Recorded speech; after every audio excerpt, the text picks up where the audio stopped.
नरेंद्र मोदी, नरेंद्र मोदी, नरेंद्र मोदी, नरेंद्र मोदी, നരേന്ദ്ര മോദി. വ്യവസായത്തിനും തൊഴിൽ മേഖലയ്ക്കും പുതിയ ആത്മവിശ്വാസം നൽകുന്ന പരിഷ്കാരങ്ങളാണ് രാജ്യം ഈ വർഷം നടപ്പിലാക്കിയത്. കാലഹരണപ്പെട്ട നിയമങ്ങൾ ഒഴിവാക്കി, നികുതി ഘടന ലളിതമാക്കി. 2025 ഇന്ത്യ 8.2% GDP വളർച്ചാ നിരക്ക് കൈവരിച്ചു. ആഗോള കണക്കുകൂട്ടലുകളെപ്പോലും അതിജീവിച്ച നേട്ടം. തൊഴിൽ മേഖലയിൽ 29 നിയമങ്ങൾ 4 ലേബർ കോഡുകളിലേക്ക് ഏകീകരിച്ചു. ന്യായമായ വേതനം, തൊഴിൽ സുരക്ഷ, സാമൂഹ്യ സുരക്ഷ, സൗഹൃദ വ്യവസായ ബന്ധങ്ങൾ, ഈ തൂണുകളിലൂന്നിയ പുതിയ സംവിധാനം ഇന്ത്യയുടെ 64 കോടിയിലധികം തൊഴിലാളികൾക്കാണ് കൂടുതൽ സ്ഥിരതയും സംരക്ഷണവും നൽകുന്നത്.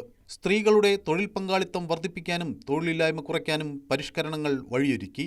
നികുതി മേഖലയിൽ GST ചരിത്രത്തിലെ ഏറ്റവും വലിയ ലളിതവൽക്കരണം കണ്ടു. 5%, 18% മാത്രമുള്ള 2 സ്ലാബുകളിലേക്ക് GST ഘടന ചുരുങ്ങി. അത് കുടുംബങ്ങൾക്കും MSMEകൾക്കും കർഷകർക്കും വലിയ ആശ്വാസമായി. ദീപാവലി, നവരാത്രി സീസണുകളിൽ രേഖപ്പെടുത്തിയ റെക്കോർഡ് വിൽപ്പന ഉപഭോക്തൃ ആത്മവിശ്വാസത്തിന്റെ തെളിവാണ്. വാർഷിക വരുമാനം 12 ലക്ഷം രൂപ വരെയുള്ളവർക്ക് നികുതി ഒഴിവായി. അത് ഇടത്തരക്കാർക്ക് ആത്മവിശ്വാസം നൽകിയ മറ്റൊരു ചരിത്രപരമായ തീരുമാനമായിരുന്നു. 1961 പഴയ ആദായ നികുതി മാറ്റി. 2025 പുതിയ ലളിതവും സാങ്കേതിക അധിഷ്ഠിതവുമായ ആദായ നികുതി നിയമം നിലവിൽ വന്നു. വ്യവസായ രംഗത്ത് ഈസ് ഓഫ് ഡൂയിങ് ബിസിനസ് എന്ന ആശയം പുതിയ തലത്തിലേക്ക് ഉയർന്നു. ഗുണനിലവാര നിയന്ത്രണ ഉത്തരവുകളിൽ വൻ ഇളവുകൾ നൽകി. 100 കണക്കിന് ഉൽപ്പന്നങ്ങളെ നിർബന്ധിത നിയന്ത്രണങ്ങളിൽ നിന്ന് ഒഴിവാക്കി. സ്മോൾ കമ്പനികളെന്ന നിർവചനം 100 കോടി രൂപ വരെ ടേൺ ഓവർ ഉള്ള സ്ഥാപനങ്ങളിലേക്ക് വ്യാപിപ്പിച്ചു. MSME നിർവചനത്തിലെ ചരിത്രപരമായ മാറ്റം ചെറുകിട സ്ഥാപനങ്ങളുടെ വളർച്ച തടസ്സമില്ലാതാക്കി.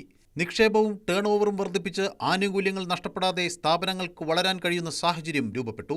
ഇൻഷുറൻസ് മേഖലയിൽ 100% FDI അനുവദിച്ചതോടെ ഇന്ത്യ ആഗോള നിക്ഷേപകർക്ക് കൂടുതൽ ആകർഷണീയമായി. India UK, India Oman, India New Zealand വ്യാപാര കരാറുകൾ സാധ്യമായി.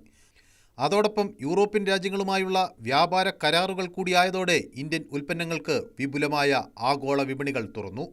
നാവിക ബ്ലൂ ഇക്കോണമി മേഖലയിൽ പഴയ നിയമങ്ങൾ മാറ്റി 5 പുതിയ മാരിടൈം നിയമങ്ങൾ പാസാക്കി. ലോജിസ്റ്റിക് ചിലവ് കുറയ്ക്കാനും തുറമുഖ ഭരണം ശക്തിപ്പെടുത്താനും ഇന്ത്യയുടെ സമുദ്രാധിഷ്ഠിത സമ്പദ് വ്യവസ്ഥയ്ക്ക് പുതിയ ജീവൻ നൽകാനും ഇതിലൂടെ സാധിച്ചു.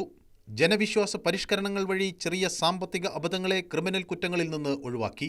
അത് ഭരണകൂട വ്യവസായ ബന്ധത്തിൽ ഭയത്തിന്റെ സംസ്കാരത്തിന് അന്ത്യം കുറിച്ചു. അതോടൊപ്പം ഇന്ത്യയുടെ ആണവോർജ്ജ മേഖലയിൽ സ്വകാര്യ വിദേശ പങ്കാളിത്തത്തിന് വഴിയൊരുക്കുന്ന ബിൽ പാസാക്കി. ഊർജ്ജ സുരക്ഷയിൽ പുതിയ യുഗത്തിന് തുടക്കമായി. ഗ്രാമീണ മേഖലയിൽ മാറ്റം പ്രകടമായി. റോസ്ഗാർ ഗ്യാരണ്ടി പദ്ധതിയിൽ തൊഴിൽ ദിനങ്ങൾ 125 ഉയർത്തി. ഗ്രാമവികസനവുമായി ബന്ധിപ്പിക്കുന്ന പുതിയ ഘടന നടപ്പിലാക്കി. നിയമരംഗത്ത് ഇന്ത്യൻ പീനൽ കോഡിന് പകരം പുതിയ ഭാരതീയ ന്യായ് സംഹിത പൂർണ്ണമായി പ്രാബല്യത്തിൽ വന്നു. കൊളോണിയൽ നിയമവ്യവസ്ഥയിൽ നിന്നും ഇന്ത്യയുടെ നിർണായക വിടവാങ്ങലായിരുന്നു അത്. സമഗ്രമായി നോക്കുമ്പോൾ ഇന്ത്യയുടെ ഭരണവും സമ്പദ് വ്യവസ്ഥയും ഭാവിയെ മുന്നിൽ കണ്ട് പുനർനിർമ്മിച്ച വർഷമാണ് 2025.